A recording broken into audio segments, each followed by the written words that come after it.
Hey, I'm Claire. And I'm Janice. And this is The X-Files, a podcast about breakups, broken hearts, and moving on. We are breakup coaches here to help you beat your breakup, Heal your broken heart, and move on to an amazing, abundant life. Welcome, everyone, to this week's episode of The X-Files podcast. Am I in an abusive relationship? Trigger warning. We're not sure exactly, but we are going to be covering a range of topics, including stalking, suicidality, verbal abuse, intimate partner violence. Yeah. And a bit of detail. Yeah. If that's a no-go for you, check out the next episode that we have.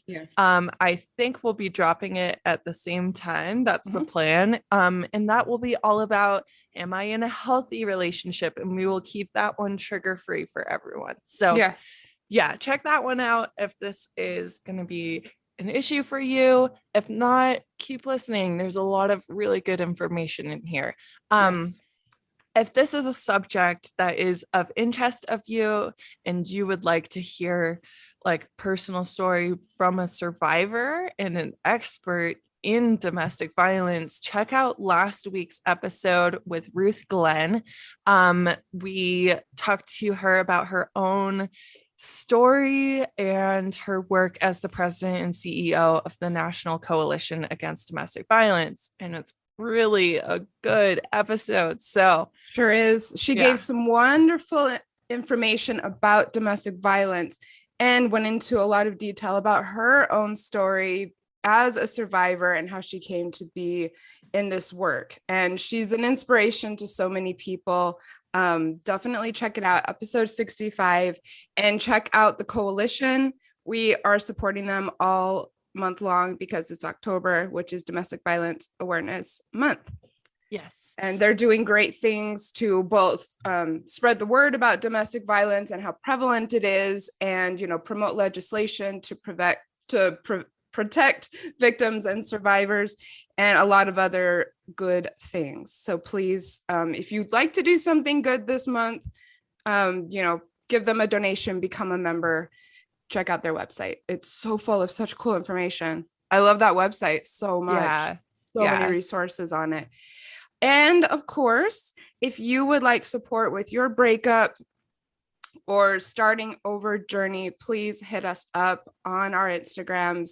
We are breakup coaches. We would love to support you and work with you one-on-one to advance on your healing journey. Yeah, this is what we do. So not just the podcast. Yeah.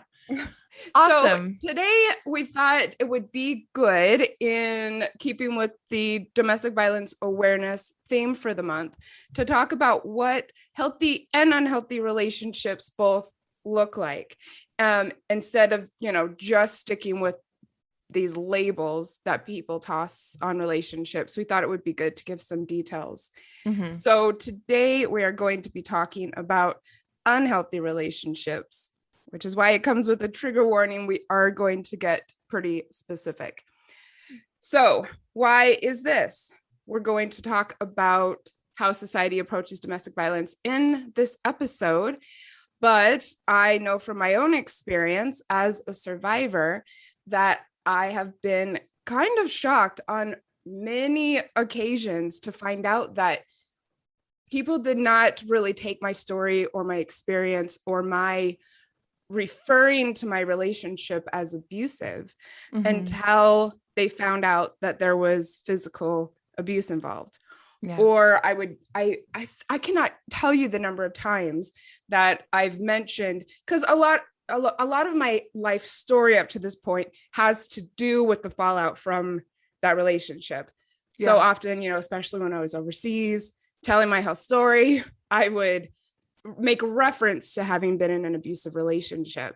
And then, I'd notice that, it might come up with the same people again. And so many people ask me, well, but did he hit you? Like they didn't think it was really abusive. Until they found out if there was hitting, which it shocks me so much. Hitting. it doesn't have to become physical to be abusive. So that for sure. I mean, if you knew what I lived through, I mean, it did get physical. And even me sitting here saying that, I feel uncomfortable because I feel like I'm qualifying it by saying that. Yeah. Mm-hmm. Yeah, exactly. Or, it's other almost things. like you're on trial for Mm-hmm. like Yeah. whether or not you're telling the truth about this. Yeah, it's kind of a weird thing. It's really weird. I feel like people lean towards not believing. Or I'm just saying that, or other people are just saying that. And they want to know, or they might say, oh, but was it physical? It wasn't abusive unless it was physical, which is absolutely not true. You can live in hell, you could be tortured by someone without it ever getting physical, without even law enforcement ever getting involved, unfortunately.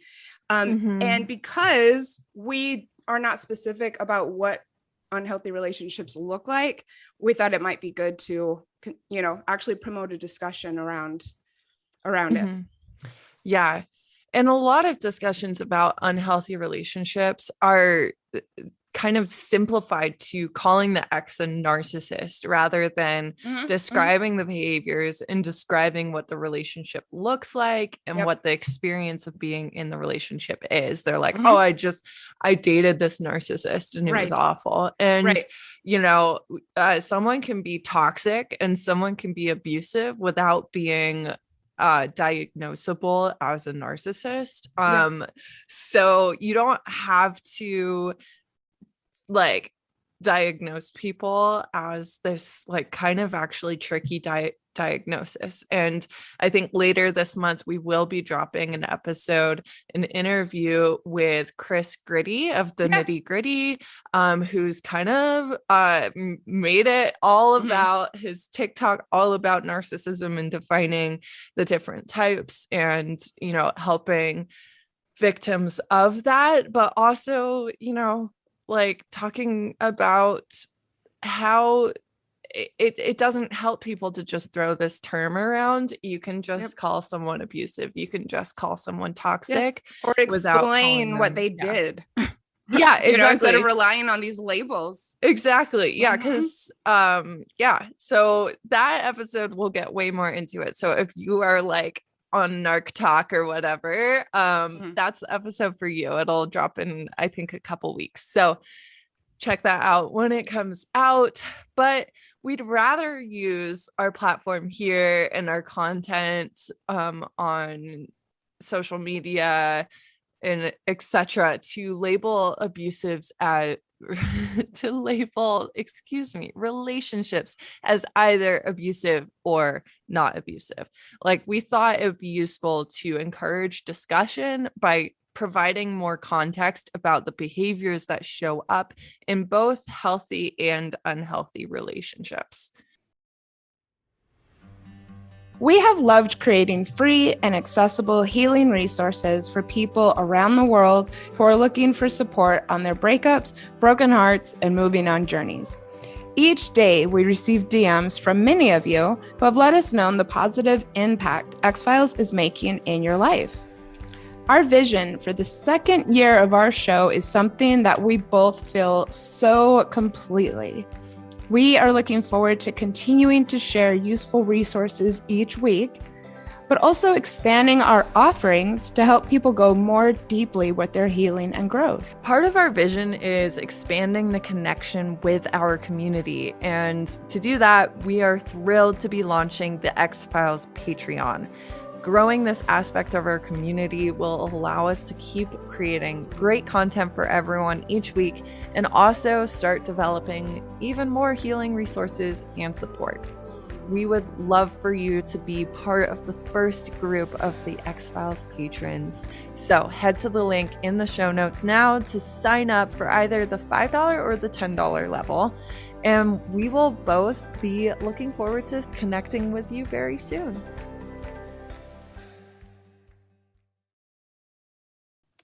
All right, so let's get into it. Another reason that we are doing this is because there is a lot of relationship abuse that is actually quite tolerated by society, and it really shouldn't be.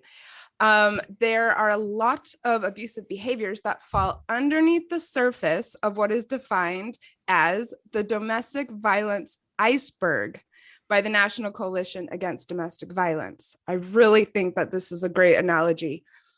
Above the surface of the water, the tip of the iceberg is what society and one's community tends to respond to. This has absolutely been my experience as a survivor. And namely, what are deemed as, quote, severe forms of physical violence, namely punching, burning, strangling, sexual assaults, and partner rape. So these are the things that you're going to get a response out of. These are what, people actually stop and listen. Oh, wow. That does sound abusive.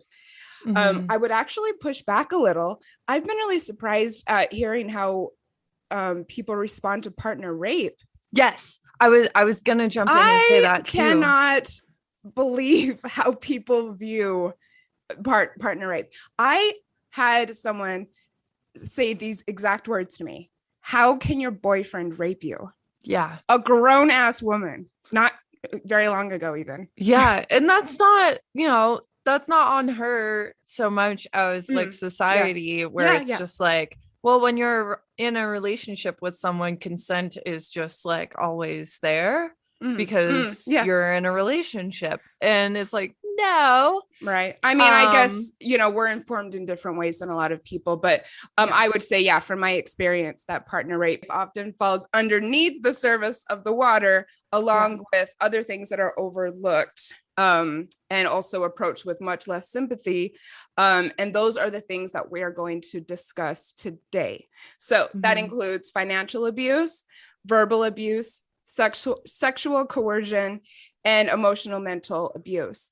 We're not covering, quote, physical violence as much on this episode.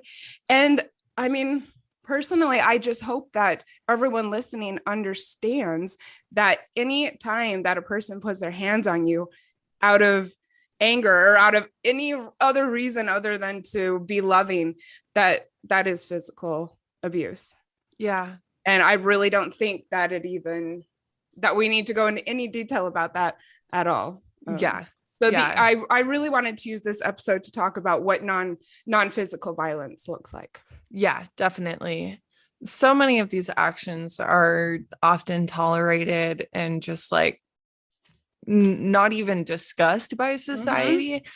And so today we'll talk about how they show up in relationships. So first, let's start with the definition of a healthy relationship, because we need to know what that means to see what unhealthy is. So make sure to keep your eyes on the space. As we said, there's an episode just on healthy relationships, and that will be out the same time, I think. Yep. That's going to be more of a feel good. Yeah, you'll feel a lot better. Maybe like cheer yourself up with that after this one. So healthy relationships are characterized by, our source for this one is hotline.org, and they define healthy relationships as partners that are communicative, respectful, trusting, honest, equal, setting boundaries, practicing consent, and parenting supportively if applicable. So that sounds pretty great, doesn't it? It does. And as for unhealthy relationships, the hotline.org says these relationships are characterized by communicates harmfully, mistreats the other, makes untrue accusations, controls the other, isolates the other, forces sexual activity, or controls reproductive choices, controls finances, manipulates the children. So I think we should also touch on this question of how do I know if I'm being abused? Now, we are going to go into a lot of detail about how abusers operate and what some of these things look like. But I really want to stress that you don't necessarily need to listen to this entire episode and sit there and, compare the episode to your relationship. In our last episode, Ruth Glenn said, when asked about this question, is that if you are in a relationship in which you feel like you are giving up any amount of control or autonomy in your life, that is a good measure of abuse. So you might just want to think about it in really simple terms. I hope that this episode helps to spread awareness. But, if you're trying to make a decision about your relationship, just ask yourself that. Yeah. If you listened to last week's episode, you heard me say, I haven't been a victim of domestic violence, and then describe what Ruth Glenn told me point blank was stalking. Yeah.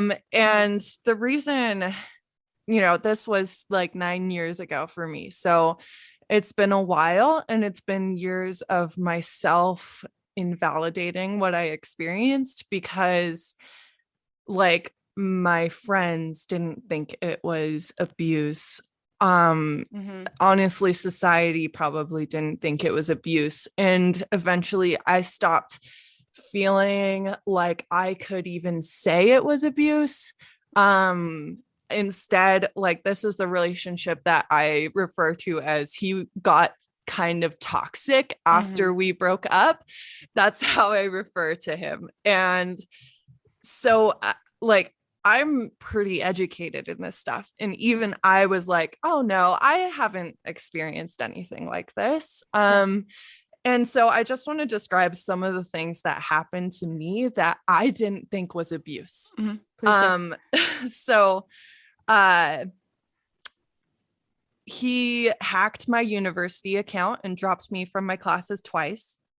He interrupted a midterm to push me up against a wall, and no one intervened. He showed up to my parents' house and told them to make me get back with him.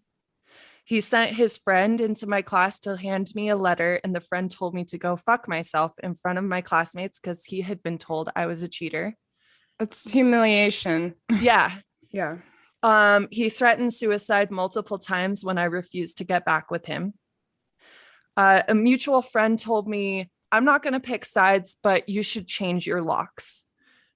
And I didn't think it counted as stalking, because when I threatened to go to the police, he did stop. And this was after months, because even experiencing it, even feeling very unsafe and upset and just like scared all the time, I still didn't think it was enough that the police would like do anything about it. And so that threat was almost like an empty threat for me, because I'm like, they're not going to do anything about it, but I'll just say, he alternated. That it took that to get him to stop, it completely shows that he had no respect at all for how you felt about what was happening. Oh, exactly. Yeah. Like he called me one day and told me that even my dad didn't believe that I was going to like stick with the breakup. And so I immediately called my dad and was like, what the fuck? And because my dad had just been getting all my stuff from him. And my dad was speechless. He was like, I can't believe that he's saying these things. They love to bring family members into it. For sure. He alternated between verbal abuse and begging, which is something I've heard of a lot. And Ruth kind of mirrored this as well in her experience, where it's like, wait, do you hate me or do you love me? Like, I don't know. And like, I stopped talking to friends who I mainly had mutual friends left at that point, because there had been a lot of isolation over the course of the relationship. And I don't talk about what happened in the relationship publicly. But the stuff that happened after the breakup, I feel comfortable sharing publicly. And that is stalking. That is abuse. That is me being afraid and unable to move about my life in a way that's not infringed. And for 9 years I was like, oh, it was kind of toxic. Like, Yeah. So I just wanted to share that so that if you have experienced things where you're like, yeah, I felt really shitty and I felt unsafe, but it wasn't abuse, maybe it was. Yes. You know? And if you were unhappy and felt like you said, like you couldn't go about your life, happily and without fear, I don't really think we need to put a label on it or not. That's not healthy, not safe, not joyous. And I find it really interesting that it's like there's more space in our society for a man to carry on like this in this ridiculous way than there is for you to say that you felt unsafe and that you felt like you survived a really abusive situation. Yeah. And that's one reason that so many people live in silence, don't report, don't talk about it, is because we don't get specific, we don't label it abuse, and society kind of lets it continue. So there's been a lot of research done to pinpoint the major characteristics of someone who is abusive in their relationships. The National Coalition Against Domestic Violence, lists 25 characteristics and behaviors of an abuser, including that the abuser objectifies the victim and often sees them as property or sexual objects. An abuser externalizes the behavior. They blame their violence on circumstances such as stress, their partner's behavior, a bad day, alcohol, drugs. I would add their own trauma from childhood. That is a good point. Yeah. And yes, my abuser, the only thing he ever blamed anything he did on was me and his childhood. Never. I mean, he was a full-blown alcoholic and wouldn't even blame drinking on it. It was always me or his parents. And it is remarkable how much they deflect. And I would say that's one of the biggest red flags. If you're dating someone and they do this, might want to think about what you're doing. All right. More signs of an abuser. An abuser may be pleasant and charming between periods of violence and is often seen as a nice person to others outside the relationship. Again, this is so hard to deal with. Yeah. So much. These are some of the most charming people you will ever meet. They make great 100%. First impressions on people. Yeah. I mean, and that's the thing. They make a great first impression on you as well. You're not special. Everyone gets the same charisma and true. Like winning over, except now you have to deal with the private abuse behind the facade, basically. Yes. And then in between, the periods, the ups and downs are so extreme that you can find yourself really sucked back in during one of the, up nice times. For sure. So more signs: extreme jealousy.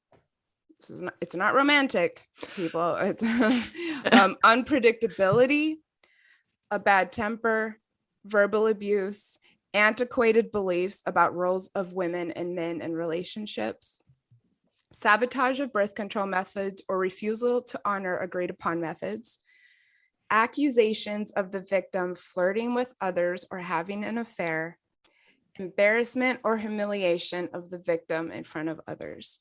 Those are just some of the signs of an abuser. Yeah. There are many ways that an abuser may mistreat and control their partner, and many of these behaviors go unnoticed and untalked about today, and they include financial abuse. So preventing the victim from going to work or sabotaging their employment, preventing the victim from looking for jobs or attending job interviews, demanding that the lease or the mortgage or assets be in the abuser's name, and deciding when and how the victim can use cash, bank accounts, and or debit cards, forcing the victim to obtain loans. Yes. So anyone who thinks that a relationship doesn't get abusive unless there's hitting, imagine your partner trying to prevent you from going to work in the morning.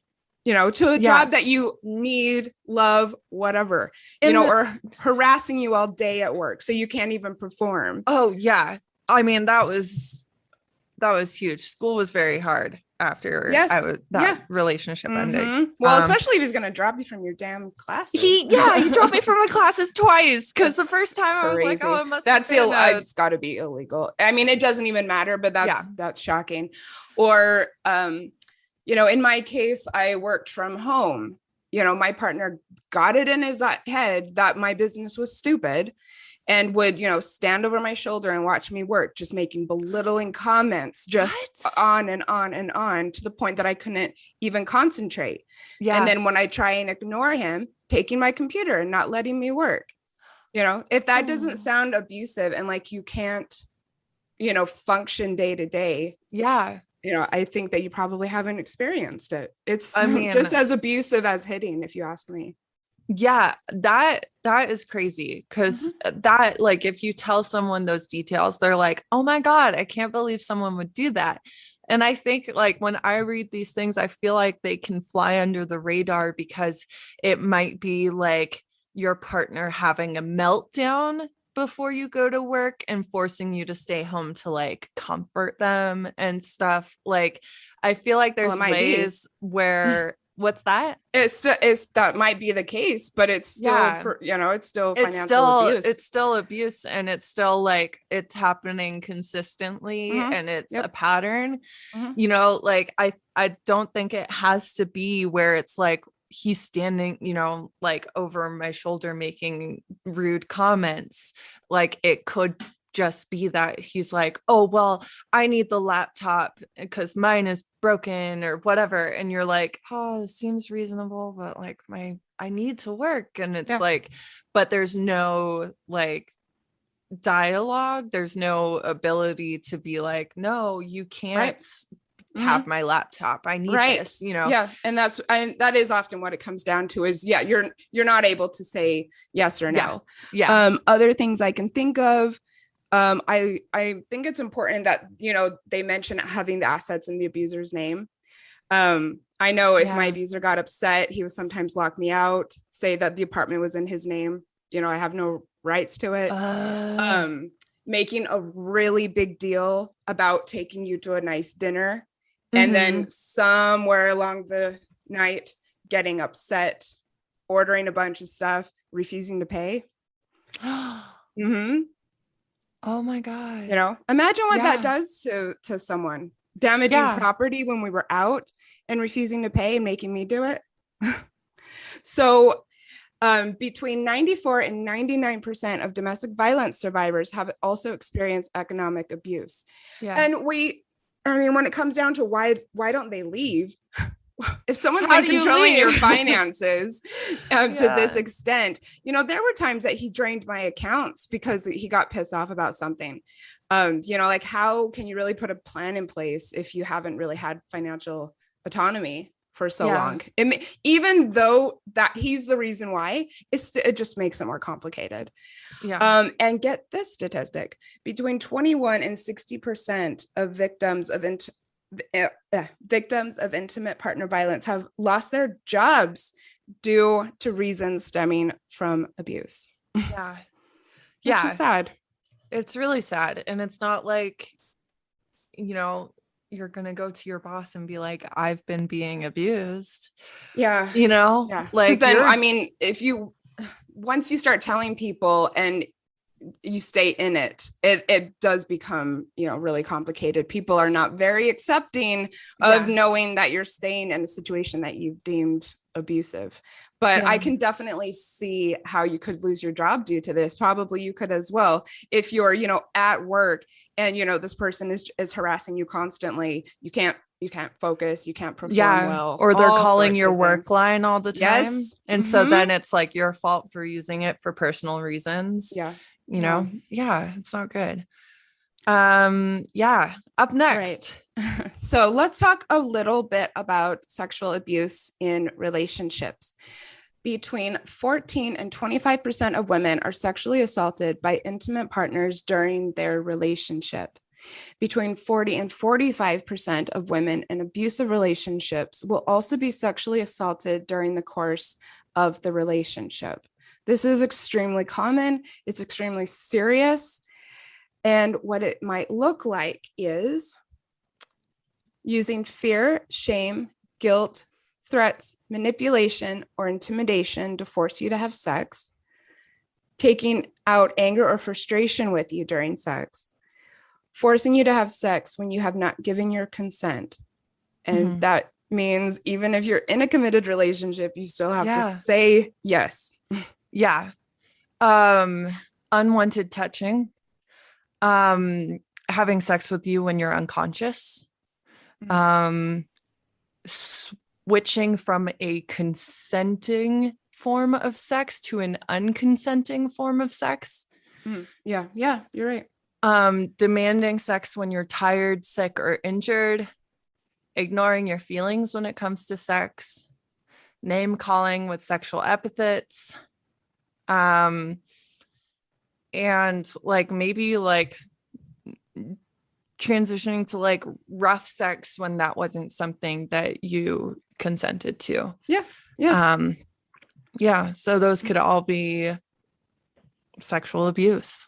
You know, and some people, I mean, I want to focus on the unwanted touching thing, because, you know, grabbing your breast, pinching your butt, anything, you know, no matter how cute they think it is, if it's unwanted, it's still sexual abuse. Even if it's your partner who thinks that they're going to make a joke out of it. And it's, you know, especially when it's like public, like it's, well, I don't know, especially demeaning. I mean, I think also in private, it can, it's very demeaning. And maybe even more so, you know. So it's so important that we recognize and talk about the fact that no matter how long you've been with someone, sexual coercion and rape can still take place. It's demeaning, it's soul crushing to be sexually abused by a partner, and victims need to know that they don't owe anyone anything. And if it feels wrong, it's not their fault. And I know how tricky this can get, because especially when you've given to consent to some forms of sex, or you know, you love this person, or a big one is when like the night before you've been trying to initiate sex and they say no, and then you wake up in the middle of the night and they're having sex with you when you were unconscious.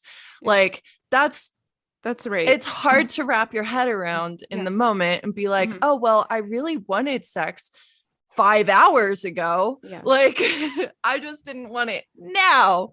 Well, a lot of this is hard to deal with in the moment. Yeah, exactly. All right. But it still takes place if you don't like it, and if you don't want it, it's still coercion, no matter how long you've been with the person. All right. And also a note, you do not have, because I know in those situations your like flight, freeze, fawn response can be activated. You do not need to be saying no. Consent is enthusiastic, clear, verbal, uninhibited. Like, so if you freeze and you're like, well, I never said no, it's still not consent. So moving on to verbal abuse. This is so important to talk about, no pun intended. Words are so powerful, and yet so much verbal abuse gets validated and invalidated today, maybe. I think validated. So validated. Kind of think, yes. So what I think is that verbal abuse is one of the most accepted forms of abuse. The abuse gets invalidated and the verbal abuse is validated. Yes. Because we're not really taught to communicate productively. Like our parents do the best they can, but they were taught by people who were doing the best they could. And sometimes that's not very good. So therefore, a lot of us let others get away with violent speech. Mm-hmm. And we'll, I think, often see it in a joking manner. And it's almost like, oh, he's just joking around, Mm-hmm. or she's just joking Yeah. around. And of course, if that verbal abuse doesn't turn violent, many people just choose not to talk about it. But Right. there As is if a it was line. just words. Yeah, as Yeah. if it was just words. Yeah. Yeah. I mean, we're going to talk about it, but I don't think that it matters. It can be really traumatizing to have someone speak to Yeah, you in, this way and threaten you. exactly. Mhm. Yeah. But how many people are going to say, that's abuse? That is not okay with me. If you need somewhere to go, you can stay with me after you say that you've, been threatened or had some of this go on. People will just, Yeah. oh, well, at least they didn't get to it. Oh, he's probably having a bad day, So yeah, there's a line, and crossing it is where communication goes from unproductive to abusive. So name calling, condensation, well, precipitation, okay, condescension, manipulation, demeaning or belittling comments about your interests, accomplishments, activities, friends, family. mm-hmm. Hey, anyone recognize isolation in there? Mm-hmm. Does anyone recognize gaslighting Mm-hmm. in there? Threats. Yes. That's another thing where it's like, well, he never hit you. And I was like, Mm-hmm. well, he told me he was going to kill Yes. me. So, Yeah. Yes. Mm-hmm. what do you think? Yes. Mm-hmm. I'm sorry, your partner should never even joke about that. And if you have a partner who thinks that's funny, no. Or okay to do in the heat of the moment because they're so upset about something. No, never. That's living never. in fear. Yeah. And then blaming you for things, you can't help, or even, things where you're like, yeah, I wish I had handled that differently. But, insulting, I would also add to this, insulting comments about your appearance. Yeah. I think is something that's fairly common. Being overly critical, nitpicking your behavior. This is all abuse. I think some people, don't know how to communicate, but this is crossing a line into making someone live in fear for sure. Yeah. Yeah. All right. Oh, it's so heavy to talk about all this. I know. Okay. So we're doing the best we can. Yes, we certainly are. All right. So let's talk about emotional abuse and other controlling behaviors to look for. This is a lot of stuff that flies under the radar. Okay. Walking out. Oh my God. So, this can be tricky. Sometimes people need space, but, if someone has a pattern of, walking out every time things get heated, the silent treatment. Okay. Oh my God. Of, professionals in this space have come out recently about about the prevalence of the silent treatment, and that it's a form of abuse. It's not okay. Lecturing, and berating you. I have experienced a lot of that in my marriage. Monitoring your whereabouts. This is becoming more and more common. It's not okay at all. It's extremely controlling. No one needs to know where you are all of the time. No one needs to be sitting there going out of their way to track you.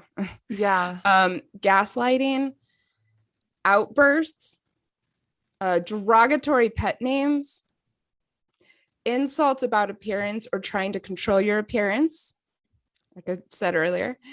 One-way respect. I think you'll know it if you're in it. I would say that one. Interrupting or not letting you talk. Treating you like a child. All right, those are all forms of emotional abuse and controlling behaviors. Yeah.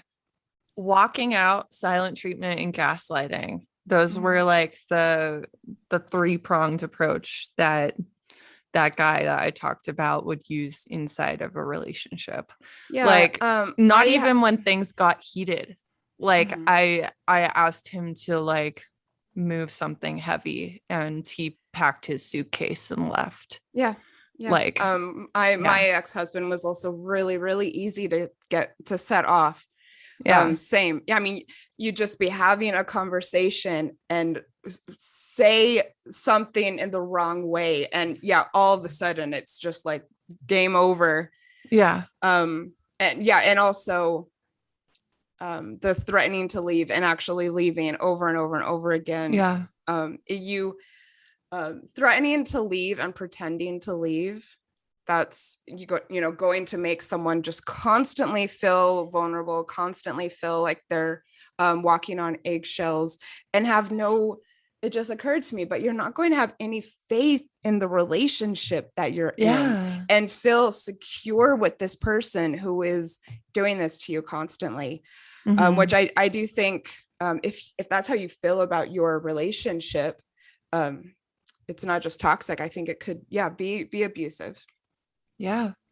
So do you recognize some of these behaviors, but also know that your partner has been through a lot and they sometimes act out because of stress or depression or trauma? Are you aware that you are their main source of support and hesitate to walk away or address their behavior because of that? Another one is that like you feel like if you could only be strong enough and understanding enough, you could help them be better. But you aren't. Like you just aren't. This person is the way they are. Yeah. And especially like we see with people who have had a breakup, and usually it's because they've been discarded by the abuser.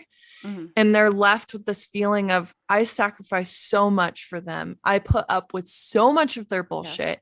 And now they're with someone new and they're treating her the way I always wanted to be treated, or they're treating him the way I always wanted to be treated. Guaranteed they're not treating that person that way, or it's just right now because it's the beginning. And you know how invisible the abuse was when you were tolerating it. I can tell you right now, you will not probably be able to see that the abuse is going on with this new person. Yeah. So don't internalize it at all. And as far as, people not appreciating the things that you do for them. I mean, look, I've been there. I put this guy through rehab, sacrificed everything I possibly could. When he got pissed off afterwards, he told me I had never done anything for him. If someone is going to abuse you in the ways that we've mentioned on this episode, they do not have any respect for any amount of sacrifice that you're making for them. Okay. These people are all about themselves. Yeah. So, even if you did do all of these things, yes, that means you are a wonderful person with a great capacity for love, but don't rely on them to be at all grateful for it, because that's not how these people operate. Yeah. And, first of all, number one, give yourself that same love and like undying sacrifice and do what's right for you.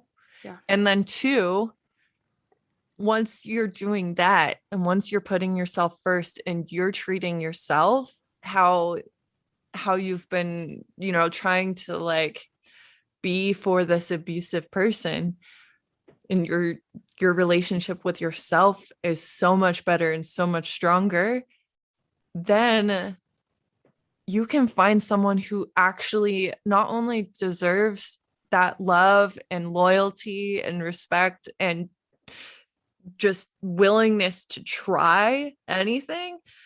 You can give that to someone who deserves it and reciprocates it. Yep. So yeah. No amount of shit from someone else's past makes it okay for them to be cruel or abusive. Abuse is always a choice. There's this I mean, everything is a choice, but there's this story about two sons, two brothers, and they had an abusive alcoholic dad, whatever. One of them went on to be really successful, be the husband and father that he always wishes he had, and was just like a pillar in his community and really succeeded at life. And he always said, I did it because of my dad. And the other brother was just like the dad and couldn't get himself to try or to do anything and was just stuck in life. And he always said, it was because of my dad. So you can experiencing the exact same thing and choose to do something different with it. Well, a huge part of becoming an adult is deciding how you are going to use what happened to you in your childhood. Yeah. That's all of us get to make these decisions as grown-ups. Yeah. And it makes me really sad to see how many people, justify really horrible treatment because, because of a person's complicated past. Yeah. Yeah. And I think, it ties into it too, because we have so much like pop culture, like media references, like it's always following, like even just like a generic example, House, like the guy was an asshole. Yeah. But he's still the hero of the TV series or Dexter or like, we glamorize or that TV show You, where the main character is a serial killer and, we glamorize it and we understand why he is the way he is because he experienced some really tough shit in childhood. It's like, that may be our media influences, but that should not be your life. Agreed. Yeah. All right. So relationships are extremely complex things. We wanted to do this episode to give specific examples of what abuse looks like because we think there's not enough conversation about it. But we're not here to tell anyone what to do. What we are here to do is validate your experience of the this isn't right feeling. Yeah. And because we work with people during breakups primarily, I wanted to do this episode because I want anyone to know if any of these dynamics were present in your relationship that's now ended, it ended for the right reason. And, you're probably better off. It still hurts to go through a breakup if any number of these things were present in your relationship. But if you walked away or if they walked away, regardless, it's for the best. Yeah.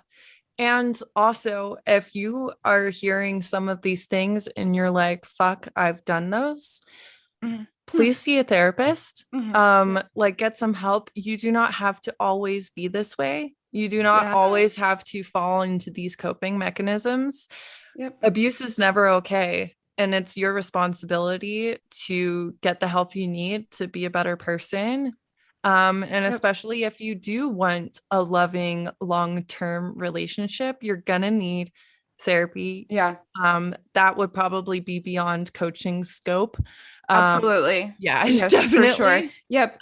Getting help is a choice. I don't think that any partner is there to help you not be abusive. That's what professionals are for. So if you recognize some of your own behavior, start addressing it.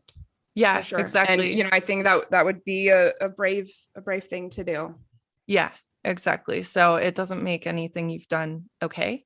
But if you truly have the desire to change inside of you, then please do the things that are going to help you change. And I know that seeing a therapist is a scary thing to do, especially if you know that some of the things that you use as coping mechanisms are not good.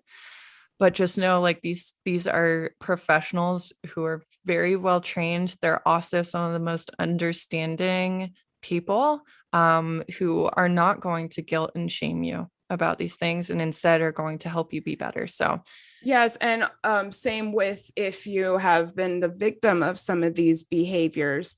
I know very well how much victim blaming can happen to a person from their loved ones. A therapist is going to help you process everything that's happened without that judgment. So I would definitely suggest survivors and victims to get therapy as well if it's really holding you back. I think that would be a really safe place to do that. Yeah. So that's our general advice is to get mental health support. But there are also know, sorry, I wanted to just emphasize this. If you aren't getting the support from your family and friends, and if they're not being as validating as we are about your experience, that doesn't mean anything about your experience. Just please know that. Very few people have as broad of an understanding or as sophisticated of an understanding of domestic violence as we do, and Ruth Glenn and other advocates and activists in this space, certainly as much as a survivor does. So don't necessarily expect them to be validating and understanding and stand up for you in the way that you might really want. Stand up for yourself, get therapy, and get involved this month. And you're the expert. You experienced it. Yes. You knew that person, like Ruth said in the episode, you know that person more than anyone else.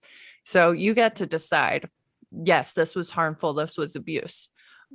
And so don't let anyone kind of sway you from that and make you believe that it was A, your fault, or B, didn't happen. It's crazy. So so there are other places to get support. You want to share them, Janice? So I just want everyone to know we are going to have a bunch of resources on our social media / on Instagram, and please go to the show notes. But if you have a pen and paper or just want to take note, I'm just going to read a few of the places that can provide you support if you think you might be in an abusive relationship. Number one, the National Domestic Violence Hotline. They're a wonderful resource. The National Dating Abuse Helpline, National Suicide Prevention Lifeline, the National Indigenous Women's Resource Center, the National Gay and Lesbian Task Force, and the Battered Women's Justice Project. All of their contact information and websites are in the show notes. Please check it out. And of course, if you would like to, get involved or make a contribution, please go to the National Coalition Against Domestic Violence, check out what they're doing. They've got a lot of really cool programs, and their membership is not that expensive. I don't have it off the top of my head, but it's very accessible. Yeah. And it does, from two people who have done a lot of work with nonprofits, either on a volunteer basis or even an employed basis, even small contributions do have a big effect. It does all add up. So even if it's like $5, just know you're still making a difference. And if you've experienced intimate partner violence, getting involved and, making a difference in this way can be a great way to channel some of the, frustration and sadness that you will have as a survivor. Well, thanks for listening, everyone. We know that this was a heavy one. It was very hard for me to get through. I have to say, so sorry if I, tripped over my words. It's very dear to my heart, and I'm just finding how difficult it is to talk about this publicly. But we did it because we want to help. We hope that it did. If you think you're in this situation, stay strong, get the resources and know that you're not alone. So sending you so much love and strength. And if you listen to all of this and you're like, wow, I've never experienced this, I am so happy for you. That's amazing. That's wonderful. Keep that up. So and keep listening. Love you guys. Keep listening. We'll be covering more positive we're topics.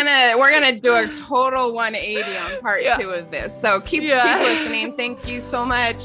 Bye. Awesome. Bye. Thanks for listening to X-Files, a podcast about breakups, broken hearts, and moving on. If you like this episode, tag us on your Instagram story so we can connect with you. And you can find me, Claire, on Instagram at Claire Lofthouse. And me, Janice, on Instagram at Janice Formicella. If you'd like to join our online community, find us on Facebook at Breakups, Broken Hearts, and Moving On.